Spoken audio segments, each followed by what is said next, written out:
नमस्कार, ये आकाशवाणी शिमला है। अब आप प्रभा शर्मा से प्रादेशिक समाचार सुनिए। आज के मुख्य समाचार। मुख्यमंत्री ने प्रदेश में सौर ऊर्जा योजनाओं की रूपरेखा जल्द तैयार करने के अधिकारियों को दिए निर्देश। सूचना व प्रसारण मंत्री अनुराग सिंह ठाकुर ने समाचार रिपोर्टिंग में आर्टिफिशियल इंटेलिजेंस की सीमाओं को पहचानने की जरूरत बताई। राष्ट्रीय प्रेस दिवस के अवसर पर प्रदेश भर में कई कार्यक्रम आयोजित। उप मुख्यमंत्री ने मीडिया कर्मियों से कल्याणकारी योजनाओं को लोगों तक पहुंचाने का किया आग्रह। और राज्य सरकार ने प्रदेश में खेल अधोसंरचना के सुदृढ़ीकरण के लिए ब्रिटेन से मांगा सहयोग। अब समाचार विस्तार से। मुख्यमंत्री सुखविंदर सिंह सुक्खू ने प्रदेश में सौर ऊर्जा योजनाओं की रूपरेखा जल्द तैयार करने के अधिकारियों को निर्देश दिए हैं। आज शिमला में ऊर्जा विभाग के अधिकारियों के साथ आयोजित एक बैठक की अध्यक्षता करते हुए उन्होंने कहा कि मौजूदा सरकार ने 100 किलोवाट से 1 मेगावाट तक की सौर परियोजनाओं की स्थापना पर युवाओं को 40% सब्सिडी देने की घोषणा की है।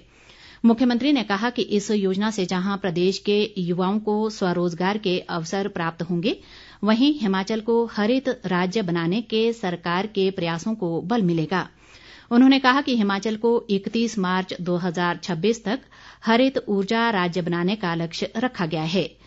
मुख्यमंत्री ने कहा कि राज्य सरकार सौर ऊर्जा परियोजनाओं के माध्यम से स्थापित इकाइयों से 25 वर्ष के लिए बिजली खरीदेगी, जिससे युवाओं को आय के अवसर सृजित होंगे।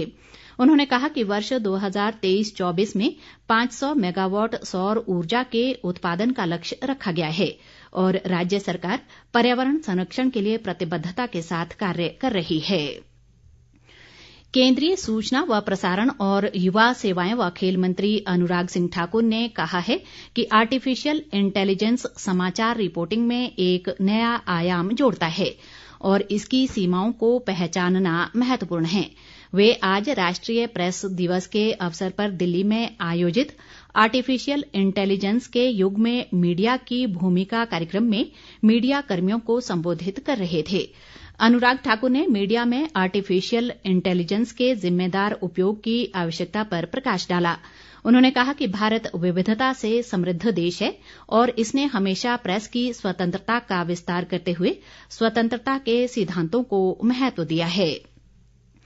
इधर राष्ट्रीय प्रेस दिवस के अवसर पर प्रदेश भर में कई कार्यक्रम आयोजित कर समाज में मीडिया की भूमिका पर प्रकाश डाला गया।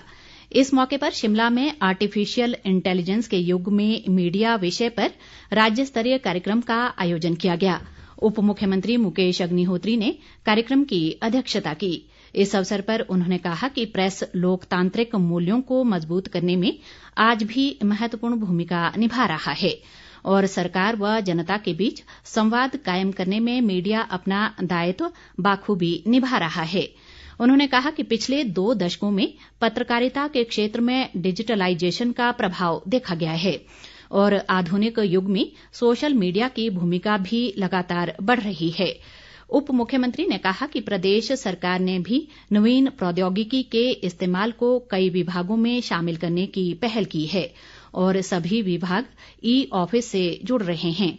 उन्होंने मीडिया कर्मियों से राज्य सरकार के विकासात्मक कार्यों व कल्याणकारी योजनाओं को लोगों तक पहुंचाने में सार्थक भूमिका निभाने का आह्वान किया। कार्यक्रम के दौरान विभिन्न मीडिया समूहों से जुड़े पत्रकारों ने अपने अपने विचार साझा किए। राजस्व व बागवानी मंत्री जगत सिंह नेगी ने कहा है कि प्रदेश सरकार राज्य में विभिन्न विकासात्मक परियोजनाओं को कार्यान्वित करने के लिए निवेशकों को अनुकूल सुविधाएं प्रदान कर रही है। प्रदेश में स्थापित विभिन्न परियोजनाओं में शामिल प्रोजेक्ट डेवलपर कंपनियों के साथ लीज मनी के संबंध में आज शिमला में आयोजित बैठक के दौरान उन्होंने ये बात कही। जगत सिंह नेगी ने कहा कि विभिन्न प्रोजेक्ट डेवलपर कंपनियों द्वारा रखे गए सुझावों पर प्रदेश सरकार गहन विचार करेगी और लीज मनी से संबंधित मामलों को निपटाने का प्रयास किया जाएगा। उन्होंने राजस्व विभाग के अधिकारियों को ऐसे सभी मामलों की सूची तैयार कर सभी कंपनियों के साथ तालमेल बनाकर वास्तविक स्थिति की रिपोर्ट देने के निर्देश दिए। इस बीच बागवानी मंत्री ने शिमला में आयोजित एचपी शिवा परियोजना की समीक्षा बैठक की अध्यक्षता भी की। उन्होंने कहा कि एचपी शिवा बागवानी परियोजना के तहत प्रदेश में अभूतपूर्व विकास सुनिश्चित होगा। चंडीगढ़, पंजाब, हरियाणा और हिमाचल प्रदेश में ब्रिटिश सरकार की प्रतिनिधि उप उच्चायुक्त कैरोलिन रोबेट ने आज शिमला स्थित राजभवन में राज्यपाल शिव प्रताप शुक्ल से शिष्टाचार भेंट की। इस अवसर पर उन्होंने आपसी सहयोग के विभिन्न विषयों पर चर्चा की। राज्यपाल ने कहा कि पर्यटन, संस्कृति, पर्यावरण के अतिरिक्त हिमाचल व ब्रिटेन शिक्षा के क्षेत्र में आपसी सहयोग से कार्य करते हुए विश्वविद्यालय स्तर पर विचारों और ज्ञान का आदान प्रदान कर सकते हैं। राज्यपाल ने कैरोलिन रोबेट को प्रदेश में की जा रही प्राकृतिक खेती के बारे में भी अवगत करवाया। इस अवसर पर राज्यपाल ने उन्हें हिमाचली टोपी व शॉल भेंट कर सम्मानित किया। राज्य सरकार ने प्रदेश में खेल अधोसंरचना के सुदृढ़ीकरण के लिए ब्रिटेन से सहयोग मांगा है। आज शिमला में ब्रिटिश उप उच्चायुक्त कैरोलिन रोबेट ने युवा सेवाएं व खेल मंत्री विक्रमादित्य सिंह से भेंट की। इस दौरान आपसी सहयोग के विभिन्न विषयों, खासतौर पर प्रदेश में खेल ढांचे को सुदृढ़ करने और खिलाड़ियों के प्रशिक्षण आदान प्रदान कार्यक्रमों पर चर्चा की गई।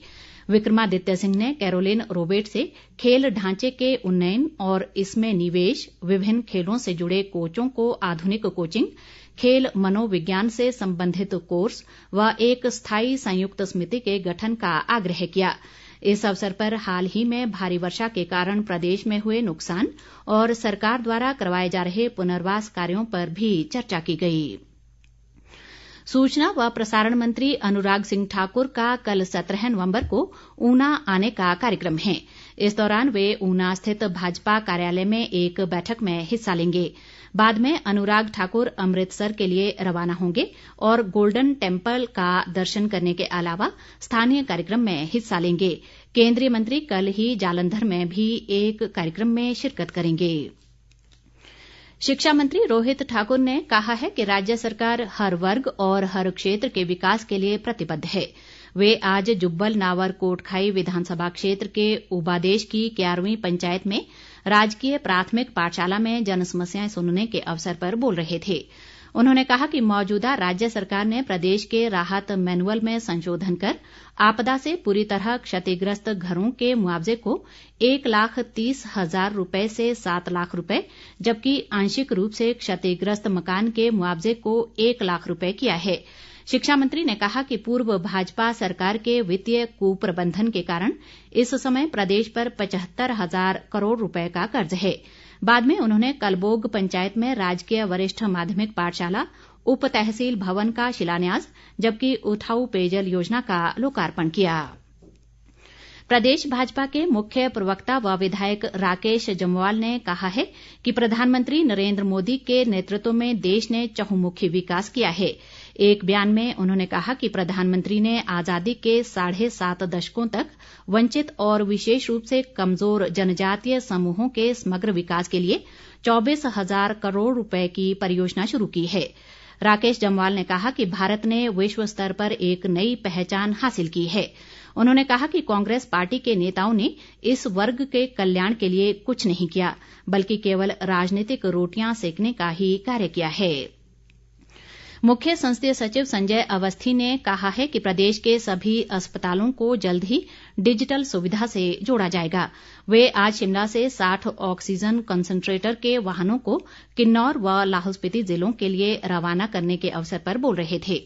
उन्होंने कहा कि ये oxygen concentrator art of living संस्था ने हिमालयन उन्नति मिशन के तहत स्वास्थ्य विभाग को भेंट किए हैं। मुख्य संसदीय सचिव ने कहा कि संस्था द्वारा दिए गए कंसंट्रेटर प्रदेश के दूरदराज क्षेत्रों के स्वास्थ्य संस्थानों में रोगियों के उपचार के लिए उपयोगी साबित होंगे। अंत में मुख्य समाचार एक बार फिर। मुख्यमंत्री ने प्रदेश में सौर ऊर्जा योजनाओं की रूपरेखा जल्द तैयार करने के अधिकारियों को दिए निर्देश। सूचना व प्रसारण मंत्री अनुराग सिंह ठाकुर ने समाचार रिपोर्टिंग में आर्टिफिशियल इंटेलिजेंस की सीमाओं को पहचानने की जरूरत बताई। राष्ट्रीय प्रेस दिवस के अवसर पर प्रदेश भर में कई कार्यक्रम आयोजित। उप मुख्यमंत्री ने मीडिया कर्मियों से कल्याणकारी योजनाओं को लोगों तक पहुंचाने का किया आग्रह। और राज्य सरकार ने प्रदेश में खेल अधोसंरचना के सुदृढ़ीकरण के लिए ब्रिटेन से मांगा सहयोग। इसी के साथ ये समाचार बुलेटिन समाप्त हुआ। नमस्कार।